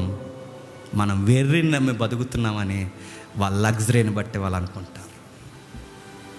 అందుకే సువార్త ఇంకా ఎలా కలుషితమైపోయింది. ఎందుకు నమ్మట్లేదు అంటే ఇంకా ఉన్నాయి బైబిల్లో. మరొక కేటగిరీ ఏంటి తెలుసా? గర్వం వలన నమ్మరు. గర్వం వలన నమ్మరు. ఒక గర్వాన్ని చూసిన వాడు ఎలా మాట్లాడతాడు? సిలువను నమ్మమంటే వాడు అలా ఆలోచిస్తాడు. గర్వాన్ని ఎప్పుడన్నా మీరు చచ్చుకొచ్చినట్టు అబ్జర్వ్ చేయండి. ఇప్పుడు దయచేసి మనం అందరం మోకరిద్దామంటే ఆడు మోకాలు లేడు. మీరు చూడండి, వాడికి లోపల ఒకటి తిరుగుతుంటుంది, గర్వం. నేను ఎందుకు మోకాళ్ళు వేయాలంటే క్షమాపణ కొరకు మోకాళ్ళు వేయంటే వాడు లోపల ఆడ దగ్గర ఉన్న క్వశ్చన్ ఏంటి చెప్పిన, నేను ఏం చేశానని క్షమాపణ అడగడానికి మోకాళ్ళు వేయాలి అంటాడు వాడు. గర్వాంధులు లోకంలో ఉన్నారు. గర్వాంధుల దగ్గరికి వెళ్ళి యేసు ప్రభు నీ కొరకు బలైపోయాడు, క్షమాపణ అడగంటే వాడు ఏమంటాడు? నేను ఎందుకు అడగాలి అంటాడు. ఎవడ లాజిక్ వాడుకుందండి, ఎవడ డెఫినేషన్ వాడుకుందండి, ఎవడ కేటగిరీ వాడుకుందండి, ఎవడ జ్ఞానం వాడుకుంది, ఎవడ తత్వజ్ఞానం వాడుకుంది, ఎవడ సైన్స్ వాడుకుంది, ఎవడ హేతుబద్ధమైన ప్రశ్న వాడుకుంది, ఎవడ సెక్టార్లో వాడు అలా మాట్లాడుతుంటే ఇంతమంది మధ్యకి పోయి మనం సిలువను కూర్చున్న వార్త చెబుతుంటే వాళ్ళందరికీ ఎలా ఉంటుంది చెప్పండి? సిలువను కూర్చున్న వార్త నమ్మిన మనకి శక్తి వాళ్ళకి చెప్పండి వెర్రితనం. లోకం ఇంకా దేంతో నిండిపోయిందో తెలుసా? పాపాన్ని ఎక్కువ ఇష్టపడుతుంది లోకం. దేన్ని ఇష్టపడుతుందండి? పాపాన్ని ఎక్కువ ఇష్టపడుతుంది. పాపం అంటే చాలా ఇష్టం దీనికి. సిలువ దగ్గరకు వస్తే ఏం జరుగుతుంది చెప్పండి? పాపాన్ని వదిలేయాలి, పాపాన్ని చేయకూడదు. చర్చిలో ఎలా ఉన్నావో ఇంటి దగ్గర అలా ఉండాలి, ఇంటి దగ్గర ఎలా ఉన్నావో చర్చి దగ్గర అలా ఉండాలి. ఎప్పటికీ నీ లైఫ్ ఒకే స్టాండింగ్లో ఉండాలి. పాపం చూడకూడదు, పాపం వినకూడదు, పాపం మాట్లాడకూడదు, పాపం దగ్గర కూర్చోవద్దు, నిలబడొద్దు. దివారాత్రులు ఈ ధర్మశాస్త్రం చదివని ఈ బైబిల్ నిన్ను గైడ్ చేస్తున్నప్పుడు నీకు పాపము బాగా ఇష్టం, నీకు రీల్స్ చూడడం ఇష్టం, చెత్త మాట్లాడుకోవడం ఇష్టం, కహానీలు చెత్త చెదారం సోదు మాట్లాడుకోవడం ఇష్టం, మెసేజ్ స్టార్టింగ్ ఇష్టం, నీకు ఈ చెత్తంతా ఇష్టం. అలా సెలబ్రిటీలా బయట తిరగడం ఇష్టం, రెస్టారెంట్లకు పోవడం ఇష్టం, రకరకాల ఇష్టాలన్నీ నీకున్నాయి. ఇవన్నీ వద్దని బైబిల్ చెప్పినప్పుడు నీకు సిలువను గూర్చిన వార్త ఎలా ఉంటుంది చెప్పు. కష్టం సార్, అలా చెప్తారు అదంతా. మరీ రెస్టారెంట్కి వెళ్ళొద్దంటారు ఏంటండి? తప్పేటండి అలా వెళ్తాంటే? నేను వెళ్ళొద్దని అంటలేదు, వెళ్ళండి, కానీ వెళుతూనే ఉండకండి. అది నా పాయింట్. మాట్లాడితే రెస్టారెంట్ పోతారండి, మాట్లాడితే రెస్టారెంట్ పోతారు. ఇంక ఇంట్లో వండుకోరా అని అడుగుతున్నాను నేను. టైం వేస్ట్ చేస్తారు, మనీ వేస్ట్ చేస్తారు, నాలెడ్జ్ వేస్ట్ చేస్తారు, అన్నీ వేస్ట్ చేస్తారు. అలా టైంలో ఎంజాయ్లు కావాలి. సాయంత్రం అయితే ఈ ట్రెండ్ ఎలా ఉంటుందో తెలుసా? సాయంత్రం అయితే ఒక వెహికల్ కొనుక్కోవాలి. ఆ వెహికల్ కొనుక్కున్న సరిగ్గా 5:30-6 గంటలకల్లా స్నానం చేస్తారు. భార్య భర్త స్నానం చేసిన పిల్లగాడికి కూడా స్నానం చేసి రంగు బట్టలు వేసేస్తారు. వేసిన తర్వాత వెంటనే ఆ మంచి చెప్పులు, మ్యాచింగ్ వాచ్, మ్యాచింగ్ అంతా వేసుకుంటారు, కారు ఎక్కుతారు. అలాగా హైవే నుంచి వచ్చి అలా లాలా చెరువు నుంచి అలాగా అదేదో ఇంకో చెరువు ఉంది, ఏంటది? కంబాల చెరువు. ఆ కంబాల చెరువు నుంచి ఆ చెరువు, ఈ చెరువులన్నీ అలా తిరిగిన తర్వాత సాయంత్రానికి 4 పిక్కులు తీసుకుని స్టేటస్లో పెట్టుకుని ఈరోజు ఫ్రైడే, హ్యాపీ డే అని పెడతారు స్టేటస్. అదో లైఫ్. అలా తిరక్కు చెరువుల చుట్టూ వాకింగ్ చదువుకుంటే వాళ్ళకి ఎలా ఉంటుందంటే చెరువే బాగుంటుంది వాళ్ళకి. నీకు సిలువ ఎలా చెబుతుంది, ఇదిగో వ్యర్థము చేయకు. బైబిల్ ఎలా సెలవిచ్చింది, నన్ను ఎవడైనా వెంబడించాలి అంటే ప్రతిదినం సిలువెత్తుకుని నన్ను వెంబడించాలంటే నువ్వు సిలువెత్తుకుంటావా, చెరువుల చుట్టూ తిరుగుతావా చెప్పు. నీకు సిలువెత్తుకోవడం, తనను తాను ఉపేక్షించుకోవాలి, ప్రతిదినం సిలువెత్తుకోవాలి. ఇలా ఉండాలని బైబిల్ నిన్ను గైడ్ చేస్తున్నప్పుడు నీకు సిలువ ఎందుకు నచ్చుతుంది? నీకు సువార్త ఎందుకు నచ్చుతుంది? నీకు చర్చ్ అట్మాస్ఫియర్ ఎందుకు నచ్చుతుంది? నీకు నచ్చదు, ఎందుకంటే నీకు పాపమే నచ్చుతుంది. నీకు లోకంలో పడి తినే తిల్లే నచ్చుతాయి, అక్కడ సరదాగా తిరగడమే నచ్చుతుంది, ఇదే నచ్చుతుంది. నీకు టైం పాస్లు నచ్చుతాయి. నీకు సిలువను కూర్చున్న వార్త గంటలు మాట్లాడుతుంటే ఈ వాక్యం నా మనసును తాగుతుంది. ఇంకా ఒక గంట చెబితే బాగుందని నీ మనసు ఎందుకు కోరుకుంటుంది? మా అమాయకత్వం కాకపోతే ఎందుకు కోరుకుంటుంది? నీకు అవే నచ్చుతాయి. నీకు చర్చలో ఉండడం నచ్చదు, నీకు వాక్యం వినడం నచ్చదు, నీకు సిలువను కూర్చున్న వార్త నచ్చదు. ఎందుకు ఈ సిలువను కూర్చున్న వార్త ఈ లోకానికి వెర్రితనంగా ఉందంటే చెబుతున్నాడు, తమను తాము చంపుకోవాలంటే వాళ్ళ ఇష్టాలు చంపుకోవాలి. ప్రతిరోజు ఏమి ఎత్తుకోవాలి చెప్పండి? సిలువెత్తుకోవాలి. సిలువెత్తుకోవడం అంటే ప్రతిరోజు సిలువలో చచ్చిపోవాలి. నీ హాబీస్ చచ్చిపోవాలి. నా హాబీస్ సింగే సాంగ్, డ్యాన్సింగ్ అనకూడదు. ఇంకా అయిపోయింది, ఇంకా అదంతా సింగే సాంగ్ లేదు, డ్యాన్సింగ్ లేదు, ఇంకా వాచింగ్ టీవీ, వాచింగ్ మూవీస్ లేవు. ఇంకా వాక్యం వింటామండి, ఒక పాట నేర్చుకుంటామండి, మనసారా దేవుని కోసం పాడుకుంటామండి, భార్య పిల్లలతో మేము కలిసి జీవిస్తామండి. ఇదే దేవుడు కోరుకునేది, గుర్తుపెట్టుకోండి. ముగించేస్తున్నాను. మరో మాట ఉంది చూడండి. మొదటి యోహాను పత్రిక, యోహాను సువార్త ఇది మనకి కీలకమైన వచనం అండి. యోహాను సువార్త 3వ అధ్యాయం, యోహాను సువార్త 3వ అధ్యాయం 16వ వచనం చూడండి. దేవుడు లోకాన్ని ఎంతో ప్రేమించాడు, కాగా తన అద్భుతీయ కుమారునిగా పుట్టినవాని యందు విశ్వాసముచ్చు ప్రతి వాడును నశింపక నిత్య జీవం పొందినట్లు ఆయనను అనుగ్రహించును. ఇది ఎలా ఉంటుంది చెప్పండి సొసైటీకి? దేవుడు లోకాన్ని ఎంతో ప్రేమించినాను, కానీ వాళ్ళకి ఎలా చెప్పండి, ఇంకా పాకలోనే ఉన్నాం. ఇంకా ప్రేమించాలంటే బిల్డింగ్ ఇవ్వలేదేటండి, పాకలోనే ఉన్నాం అంటాము. బిల్డింగ్ల కోసం ప్రేమిస్తారు, గర్భఫలాల కొరకు ప్రేమిస్తారు. దేవుడు లోకముని ఎంతో ప్రేమించినాను, కానీ ఎంతో గ్రీకులో కానీ ఇబ్రూలో కానీ ఆ పదానికి, ఆ ప్రేమకి తూకం వేసే పదం లేదండి. అసలు భాషలో ఆ పదానికి ఇక ఆ యొక్క ప్రేమకి ఒక అర్థం ఇచ్చే ఒక పదం లేదు. ఎంతో అంది బైబిల్. ఇంత చెప్పలేము. ఎంత అని అడిగితే ఒక దిక్కున ఆగింది. ఎంత అంటే తన కుమారుని ఇచ్చేటంత. లోకాన్ని దేవుడు ఎంత ప్రేమించాడో తన కొడుకుని ఇచ్చేసాడు, తన జ్యేష్ఠ కుమారుని బలిగా ఇచ్చేసినంతగా ప్రేమించాడంటే ఈ ఎర్రోళ్ళు ఏమంటారు తెలుసా? ఎవరు అడిగాడండి ఇమ్మని అంటారు. ఎవరు అడిగారండి ఆయన బలిగా ఇమ్మని? ఎవరికి కావాలండి? ఆయన ప్రేమించాడని కొడుకుని చంపేయడం ఏంటండి ఎర్రుతనం కాకపోతే? ఇది సువార్త అంట, మేము నమ్మాలట, దీని కొరకు మేము బాప్టిజం తీసుకోవాలట, మానకుండా వారం వారం చర్చికి రావాలి. ఏంటండి ఎర్రు మాటలని లాజిక్ ఉందండి అంటారు. దేవుడు లోకాన్ని ఎంతో ప్రేమించి నన్ను ప్రేమించి మన కొరకు తన కుమారుడిని బలి వేశాడంటే నవ్వుతున్నారండి. దేవుడు మీ కొరకు చనిపోయాడంటే నవ్వుతున్నారండి. నీకు ప్రమాదం పొంచింది అక్కడికి పోవంటే అంటే యేసుప్రభువు నమ్మకపోతే మేము నరకానికి పోతామని లాజిక్లు మాట్లాడి ఎటకారం చేస్తున్నారండి. లోకం ఎర్రి బాగుల ప్రపంచం లోకం ఎప్పుడు నిందిస్తున్నది. మొదటి పేతురు పత్రిక 2వ అధ్యాయం 24 వచనం చూడండి. మొదటి పేతురు పత్రిక 2వ అధ్యాయం 24 వచనం. చనిపోయి నీతి విషయమే జీవించినట్లు ఆయన తానే తన శరీరమందు మన పాపములను మ్రాణ మీద మోసుకున్న బైబిల్ అక్షరాల అడుగడుగున చెబుతున్నది, సిలువను గూర్చి చెబుతున్నది. ఆయన మన కొరకు చనిపోయాడు. అదే సిలువను గూర్చిన వార్త. సిలువను గూర్చిన వార్తలో ఇంకా ఏముందంటే బైబిల్ చెప్తుంది, సిలువను గూర్చిన వార్త చాలా విషయాలు బైబిల్ ఎలిబరేట్గా మాట్లాడింది. సిలువ ఉంటేనే మనిషికి రక్షణ, సిలువ ఉంటేనే సాతాను అంధకార సంబంధమైన క్రియలకు ఇక చెల్లుబాటు. సిలువ ఉంటేనే మనిషికి రక్షణ, నశించిపోకుండా రక్షింపబడడానికే సువార్త ప్రకటన జరగాలి. ఈ భాష, ఈ పదాలు, ఈ కూర్పు, ఈ సారము ఇది సువార్తగా మలిసి ఎదుటోడు చెప్తుంటాడు. ఏమంటా చెప్పనా? రక్షణ అంటే ఏంటి అంటాడు. సాతాన్ ఏంటి? క్రియలేంటి? బాప్టిజం అంటున్నావేంటి? ఇవన్నీ వాళ్ళకి ఎలా ఉంటాయండి? వాళ్ళ మైండ్ సెట్లు వేరు. ఇప్పుడు సడన్గా మనం వాళ్ళ దగ్గరికి వెళ్ళి ఇవన్నీ చెప్తుంటే వాళ్ళకి ఎలా ఉంటుందంటే, మాకు లాజిక్ లేదు, మేము నమ్మం అంటారు. పోండిరా, మమ్మల్ని డిస్టర్బ్ చేయకండి, వెళ్ళిపోండి అని చెప్తారు. జనాలు ఎందుకు నమ్మట్లేదు? ఈ కేటగిరీస్ అని మీకు అర్థమవుతుంది అనుకుంటున్నాను. ఒకటి, దేవుడు మనుషుల చేతుల్లో చచ్చిపోవడం ఏంటి? అందుకు నమ్మట్లేదు. 2, లెక్కల్లో నేలలో వచ్చి చెప్పడం ఏంటి? అందుకు నమ్మట్లేదు. 3, వాళ్ళ జ్ఞానమును ఎదుగుచున్నారు, వాళ్ళ జ్ఞానమును బట్టి సిలువను చూస్తున్నారు, అందుకు నమ్మట్లేదు. వండర్స్ జరగట్లేదు అని అడుగుతున్నారు. ఇంకా మరొకటి అడుగుతారు, మేము నమ్మాలి అంటే ఏదో ఒకటి చేయి దేవుడా, ఏదో ఒకటి చేస్తే మేము నమ్ముతామంటే దేవుడు అన్నాడు, చేశాను అన్నాడు. ఏం చేసా ప్రభు అంటే, నా కుమారుణ్ణి సిలువ వేశాను. అది కాదు, ఇంకా ఏమైనా దేవుడు అంటాడు, ఇంతకన్నా గొప్పది ఏమి లేదు, అన్నిటికన్నా గొప్పది అల్టిమేట్ ఏదన్నా ఉంది అంటే నా కుమారుడు మీ కొరకు చనిపోవడం. కానీ జనాలు ఏమంటున్నారు తెలుసా? ఇది కాదు, ఇంకా ఏముందన్నారు. ఇంకేముండాలి? సిలువకు మించి యూనివర్స్లో ఇంకేమీ లేదు. మనకు అర్థమవుద్ది ఆ శక్తి ఏంటో, మనకు అర్థమవుద్ది సిలువలో దేవుని జ్ఞానం ఏంటో, మనకు అర్థమవుద్ది దేవుడు మనల్ని ఎలా కాపాడాడో. ఇదంతా బయట వాళ్ళకి చెబితే అర్థం. మీకు అర్థమైంది కనుకే వారం వస్తున్నారు.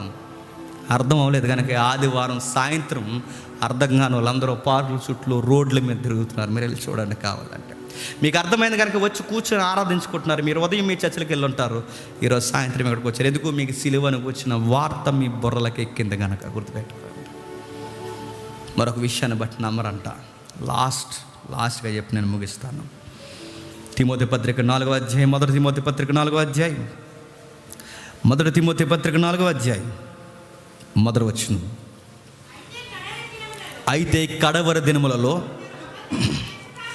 కొందరు అబద్ధికుల వేషధారణ వలన మోసపరుసు ఆత్మలయందు దయ్యముల బోధయందు లక్ష్యముంచి విశ్వాసభ్రష్టులగుదురు. అంటే దేవుణ్ణి ఇంకా సరిగ్గా నమ్మరు. ఎవరి వలన నమ్మరంట? మోసకరమైన బోధ. నెక్స్ట్, అబద్ధికులు. అంటే కొంతమంది యేసుప్రభుని ఎందుకు నమ్మట్లేదు చెప్పండి? మనోళ్ళు పరిగెట్టెత్తున్నారు కదా దయ్యాలు బట్టిని అని, ఆ ఎటకారాలకే నమ్మట్లేదండి చాలామంది. మన వాళ్ళు చెప్తున్నారుగా మూఢనమ్మకాల మూఢభక్తి చెప్తున్నారుగా, కొంచెం పైకి లేకు, అలా పరిగెట్టు, ఎలా చేయి. ఈరోజు ఒక లెసన్ చెప్పాలండి, చెప్పాలా చెప్పకూడదని ఊగిసలాట మధ్య నేను ఆగిపోయాను ఈరోజు. దానికి మంచి స్క్రీన్ కావాలి, మన డల్ స్క్రీన్ మనది. వీలైతే మనం కొత్త చర్చ కట్టినప్పుడు చెప్తానులేండి. కళ్ళతో చూడాలి సొసైటీ ఎలా ఉందో. ఈరోజు అనేక మంది ఎందుకు నమ్మట్లేదు తెలుసా?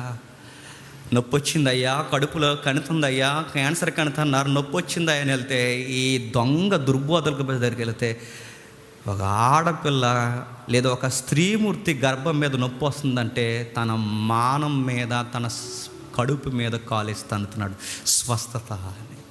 సిగ్గు లేకుండా అది రికార్డ్ చేసి సోషల్ మీడియాలో పెడుతుంటే నమ్మని వాళ్ళందరూ ఆ వీడియోని యేసుప్రభు పేరు మీద ఊరేగిస్తే అని అడుగుతున్నాను, ఎందుకు సిలువను గుచ్చి నమ్ముతారు చెప్పండి? మీలాంటి వాళ్ళు ఎక్కువైపోయారు సమస్య. కచ్చిపులు అమ్ముతున్నారు సిలువు పేరు మీద, నూనె బట్టలు అమ్ముతున్నారు సిలువు పేరు మీద, రకరకాల పనులు చేస్తున్నారు, తన్నుతున్నారు, ఎగురుతున్నారు. వాళ్ళు ఎవరో వచ్చారు ఈ మధ్యకాలంలో, ఆ బెల్లం పల్లెలు తగ్గారని, వాళ్ళు ఏదో కొంచెం తగ్గారనుకుంటే వాళ్ళకి కాపీ పేస్ట్లు అయ్యారు వీళ్ళు. వాళ్ళు వచ్చారు, వాళ్ళు ఏం చేస్తున్నారంటే, ఏం పేరు నీ పేరు అంటే ఆవిడ అంటుంది, నా పేరు దుర్గమ్మ అందంట. చాలు ఇంకా గొడవలే. నీ పేరు ఏం పేరు అంటే నా పేరు కాళిక అందంట. నేను అడుగుతున్నాను, ఏంటి అడుగుతున్నాను, ఏం సృష్టిద్దామండి అడుగుతున్నాను. దుర్గమ్మ వస్తుందా అసలు? మైక్ కట్టేసి మాట్లాడినా అసలు దుర్గమ్మ వస్తుందా? మిమ్మల్ని గట్టిగా నడుతుంది. ఏం మాట్లాడి ఏం తెలియదండి. ఉందా?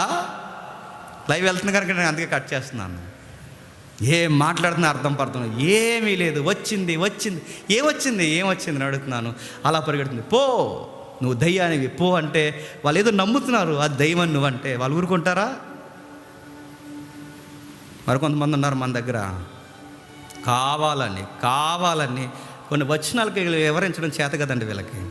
ఆ గుడులకు దగ్గరగా పోయి ఆ వచనాలు చేసి చదువుతుంటారు. ఆ సందర్భం ఏంటి, ఆ కాలం ఏంటి, ఆయన దేని గురించి మాట్లాడుతున్నాడు, ఇక్కడ మాట్లాడవచ్చా మాట్లాడకూడదా, కనీసం ఇంకిత జ్ఞానం లేకపోతే నేను అడుగుతున్నాను, సువార్త చెప్పి రక్షించాల్సిన మనమే సువార్త పేర మీద ఈ చేపలన్నింటినీ చెదరగొట్టిన వాళ్ళు అయిపోతాం. గుర్తుపెట్టుకోండి. దుర్బోధలు ఎక్కువైపోయాయి, దొంగ బోధలు ఎక్కువైపోయి వాళ్ళకి తెలుసు ఇదంతా నాటకమని. ఆ బోధించే వాళ్ళకి తెలుసు. అయినా ఎందుకు బోధిస్తారంటే జనాలు అవే నమ్ముతారు, అవే నమ్మి జనాలు బాగా డబ్బులు ఇస్తారు. వీళ్ళు నిలబడుతున్నారు, కళ్ళు మూసుకుని ఇలా చెప్తున్నాడు ఆయన, ఇదిగో కుమార్తె, నిన్నే నేను పిలుస్తున్నాను, నీలో నువ్వు కుమిలిపోతున్నావు అని నాకు తెలుసు, ఇవాళ ఎర్రసున్ని వేసుకుని వచ్చావు నాకు తెలుసు అన్నాడు. ఎలా చూసుకున్నాడు, నాది ఎర్రసున్ని అనుకుంది ఈవిడ. ఈ లోక సంబంధమైన ప్రేమలో నువ్వు కొట్టుకుపోతున్నావు నాకు తెలుసు అంటే అంది. రా ఏదిక మీదకి రా, మొహమాట పడుకు, సిగ్గుపడు, ఎవరో చూస్తున్నారని ఏమనుకోకు, రా ఏదిక మీదకి రా అనగానే అలా ఏదిక మీదకి వచ్చింది ఎర్రసున్ని వేసుకున్న అమ్మాయి.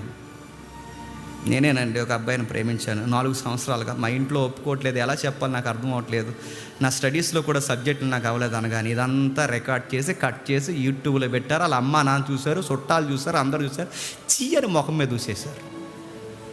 అలోమని ఏడ్చింది. మీరు ఆ వీడియో తీగిపోతే చచ్చిపోతానంది. ఈ వీడియోలు వార్తల వరకు ఎక్కేంత ప్రయత్నాలు జరిగాయి. నేను అడుగుతున్నది, ఇది సిలువకు ఘనత అంటారా, అవమానం అంటారా చెప్పండి? యేసుప్రభు ఎక్కడైనా ఎర్రసున్ని వేసుకుంది అన్నాడా? యేసుప్రభు ఎక్కడైనా ఈ కలర్ డ్రెస్ వేసుకున్న బిడ్డ ఎక్కడో అన్నాడా? లేదండి. బైబిల్లో స్పష్టంగా పిలిచాడు ఆయన, లాజరు బయటకు రా. ఆ తాకిన వారిని మీరు చూడండి, కావాలంటే ఆ తాకిన ఆవిడ ఎక్కడో జనాల మధ్య ఉండి తాకితే ఆవిడకి అర్థమవ్వాలని, ఒప్పుకోవాలని జనాలందరినీ ఆపి ఇక్కడ నన్ను ఎవరో తాకారు, ఆయనకి తెలుసు ఎవరు తాకారో, నువ్వే తాకావని తెలుసు. ఆయనకి అంత స్పష్టత ఉంది. మిరాకిల్స్ పేరు మీద, అందరు కదండి, కొందరిని మిరాకిల్స్ పేరు మీద ఎందుకు ఈ సువార్తకి ఇంత అవమానం చేస్తున్నారు? జనాలు ఎందుకు సిలువను కూర్చున్న వార్త వెర్రితనంగా ఉంది చెప్పండి. ఇలాంటి పిచ్చోళ్ళు ఎక్కువైపోయారు, అబాధికులు ఎక్కువైపోయారు, బైబిల్ చదివిన బద్దకస్తులు ఎక్కువైపోయారు. కెనిత్ అనేవాడు ఒకడు ఉంటాడు. కెనిత్ అనే ఒక దుర్బోధకుడు పుట్టాడు ఈ సొసైటీలో. అదే చెప్పాలి ఈరోజు నేను. వాడి దగ్గర నుంచి వచ్చిందండి చెత్త అంతా, 1 by 1, ఒక్కడని చెప్పలేం. చాలా దుర్బోధలన్నీ పుట్టుకొస్తే వాళ్ళ నుంచేనండి ఈ ప్రసంగాలన్నీ తయారైనాయి. మన రాజమండ్రి ప్రసంగాల వరకు అన్నీ ఆ పుస్తకాల నుంచి చదువుకుంటారు. నేను చెప్తున్నాను, ఇవే మాట్లాడతారు. దీని అంతటికి ఒక పేరు ఉంది, దాని పేరే ప్రాస్పరిటీ అంటారు. దీన్ని ప్రాస్పరిటీ గాస్పల్. ఈ గాస్పల్లో సిలువ ఉండదు. ఈ ప్రాస్పరిటీ గాస్పల్లో క్రీస్తుని గురించి ఎక్కువగా ఉండదు. ఈ ప్రాస్పరిటీ గాస్పల్లో ఇక ఏమి దేవుని యొక్క చిత్తమే ఉండదు. ఈ ప్రాస్పరిటీ గాస్పల్లో ఏముంటుంది తెలుసా? ఇల్లు లేక బాధపడుతున్నావా? ఒళ్ళు ఎక్కువైపోయి బాధపడుతున్నావా? నిద్ర రావట్లేదా? కడుపు నొప్ప? దయ్యం పట్టిందా? పీడకలు వస్తున్నాయా? జ్యోతిష్యం చెప్పండి రండి అన్నట్టుంది వ్యవహారం అంతా. ఇంతకే నమ్ముతున్నారు. వీళ్ళ వలన పౌలు గారు చెప్పారు, పర్సనల్ లెటర్ తిమోతికి రాస్తున్న ఆయన, అంత్య దినాల్లో లాస్ట్ డేస్లో దేవుడు నా ద్వారా పలికిస్తున్నాడు. అనేకులు కడవరి దినంలో అనేకులు అబద్ధికులు వస్తారు, వేషధారణ వేసుకుంటారు, క్రీస్తుకి ఉపదేశకులు అని చెప్పుకుంటారు, వంచకులు, వారు మోసపరుస్తారు, ఆత్మయందు దయ్యాల బోధ యందు జనాలు లక్ష్యముంచేలా బోధిస్తారు. ఈ పాస్టర్ గారు దేనికి స్పెషలిస్ట్ అంటే విషయం ఏంటి చెప్పిన, ఆయన దయ్యాలు వదలగొట్టడానికి స్పెషలిటీ. దయ్యాలు పాస్టర్, ఆయన పేరే దయ్యాలు పాస్టర్ ఏంటంటే మనుషులకు ఉండాలి. కానీ నేను అందరిని అంటలేదు, ఉన్నతంగా సేవ చేసే దైవజనులు ఉన్నారు, వాళ్ళకి చేతులు ఎత్తి మొక్కుతాం, వాళ్ళకి అన్నం లేకపోయినా నీళ్ళు లేకపోయినా వాళ్ళు ఉన్నతంగా సేవ చేస్తారు. అలాంటి దైవజనుల కొరకు నేను ఏం మాట్లాడట్లేదు, మోసపరిచే వారి కొరకు మాట్లాడుతున్నాను. అటు ఉన్నారు ఇటు ఉన్నారు. అందుకే సువార్త ఎందుకు నమ్మట్లేదు అంటే ఇలాంటి ఎటకారాలు ఆడేవారు ఎక్కువైపోయారు, అందుకే నమ్మట్లేదు. పౌలు అందుకే బాధపడుతూ కొరింథీయులకు రాస్తున్నాడు, అయ్యో నశించిపోతున్న వీళ్ళందరికీ సిలువను గూర్చిన వార్త వెర్రితనం. ఇన్ని రకాల మనుషుల మధ్య ఆ రోజు ఆయన సువార్త చెప్పాడండి అపోస్తలుడైన పౌలు. అందుకే పాముల వలె యుక్తిగా ఉండాలి, పాపం విషయంకి వచ్చేసరికి పామురాల వలె నిష్కల్మషంగా ఉండాలి. ఈ రెండు మనకు తెలియాలండి. ఒకడు తుపాకీ ఇచ్చిన తర్వాత సరిగ్గా సూట్ చూసి కాల్చారంటే నీకు ముందు కాల్సిన రావాలి. నీకు ఫైర్ చేయడం రాకపోతే ఆయన కాల్చిపోయి నువ్వు కాల్చేసుకుని లో ఉన్నావు. ఈ వాక్యం రక్షిస్తుంది అన్నది ఎంత వాస్తవమో, దీన్ని సరిగ్గా డీల్ చేయకపోతే చెప్పండి నీ పిల్లలతో సహా నిన్ను ఎత్తుకుపోతుంది అన్నది కూడా అంతే వాస్తవం, గుర్తుపెట్టుకో. ఎందుకంటే సిగ్గుపడనక్కర్లేని పనివానిగా, ఉపదేశకునిగా సువార్తను అర్థవంతంగా ఈ సొసైటీకి చెప్పాలి. ఇన్ని రకాల మనుషులు ఉన్నారు, జాగ్రత్త. అందరూ ఒకేలా ఆలోచించరు. మరో కేటగిరీ ఉంది, చివరిది. ఎందుకు నమ్మరంటే ఇది ఎలా చదవాలో తెలియక, చదవడం రాక నమ్మరంటే. ఈ మాట ఉందా బైబిల్ అంటే? ఉంది, చూడండి ఒకసారి. ఓషియా గ్రంథం 4వ అధ్యాయం 6వ వచనం చూడండి. ఓషియా గ్రంథం 4వ అధ్యాయం 6వ వచనం. నా జ్ఞనులు జ్ఞానము లేని వారై నశించుచున్నారు, నీవు జ్ఞానమును విసర్జించుచున్నావు గనక నాకు యాజకుడు కాకుండా నేను నిన్ను విసర్జింతును. నీవు నీ దేవుని ధర్మశాస్త్రం మరిచితివి గనుక నేను నీ కుమారులను మరిచితిని. ఇప్పుడు చెప్పండి, ఈ ధర్మశాస్త్రాన్ని, దేవుని జ్ఞానాన్ని జనులకు చెప్పండి బోధించడం, చదవడం ఈ మీడియేటర్స్కి రావడం లేదట. ఈ గ్రంథాన్ని దేవుడు 66 పుస్తకాలుగా తయారు చేసి ఇచ్చిన అడుగుతాను, అందరూ అర్థం చేసుకునేలా ఎవరు చదవగలుగుతున్నారు చెప్పండి? చదవట్లేదు దీన్ని. ఒకవేళ చదివినా ఒక్కొక్కలా అర్థం చేసుకుంటున్నారు దీన్ని. అరే ఇలా అర్థమవుతుంది, ఇది ఎంతవరకు రైట్ అని ఒకప్పుడు ఫాలో అయ్యేవారండి. ఏదో ఒక యూనివర్సిటీని కానీ, ఏదో ఒక థియాలజీ బుక్ని కానీ, ఎవరైనా సీనియర్ స్పీకర్స్ ఉంటే వాళ్ళ దగ్గరికి వెళ్ళి నేను అర్థం చేసుకున్నట్టుగానే ఉందా లేదని ఏదో అలా ప్రయత్నం చేశారు. ఇప్పుడు ఎవరు ఉండదు, ఎవరికి అర్థమైనట్టు అడు బోధించేస్తున్నాడు. ఇప్పుడు ఒకప్పుడు మాట్లాడేవారు కోత విస్తారంగా ఉంది, పనివారు కొద్దిమంది ఉన్నారు. ఈ మాట నేను అనొచ్చలేదని అడుగుతున్నాను. ఈరోజు పనికిరాని పనులు ఎక్కువైపోయారు, కోత అలాగే ఉంది. పనికిరాని పనులు ఎక్కువైపోయారు. ఒకవేళ కొయ్యమన్నా ఇలా సరిగా కొయ్యరు, గింజలు పడేలా కొయ్యరు, ఎలా పడితే అలా కోసుకుంటూ వెళ్ళిపోతారు. ఇందులో పొలికాయలను కోసేస్తారు, గట్టికాయలను కోసేస్తారు, గురుగులను కోసేస్తారు, గోధుమలు కోసేస్తారు. ఎందుకు ఇలా కోస్తున్నారంటే ఈ బైబిల్ వాళ్ళకే చెప్పండి చదవడం రాక. అందుకే నేను మనసిప్పి ఒక మాట చెప్తున్నానండి. ఎవరైనా ఈ బైబిల్ని బోధించాలనుకుంటే ఏదో ఒక వ్యాఖ్యానం ఫాలో అవ్వండి. మీకు నచ్చిన సీనియర్ స్పీకర్స్ ఎవరైనా ఉంటే వాళ్ళని ఫాలో అవ్వండి. ఈ పుస్తకం ముందు పెట్టుకున్నప్పుడు దీనికి వ్యాఖ్యానాలు ఎన్నో పుస్తకాలు ఉన్నాయి ఈ సొసైటీలో, దాన్ని చదవండి. వాటిని చదువుతూ వీటిని అర్థం చేసుకునే ప్రయత్నం చేయండి. అప్పుడు ఈ సొసైటీకి సిలువను గూర్చిన వార్త ఎలా చెప్పాలో మనకు అర్థమవుతుంది. నేను ముగించేస్తున్నాను.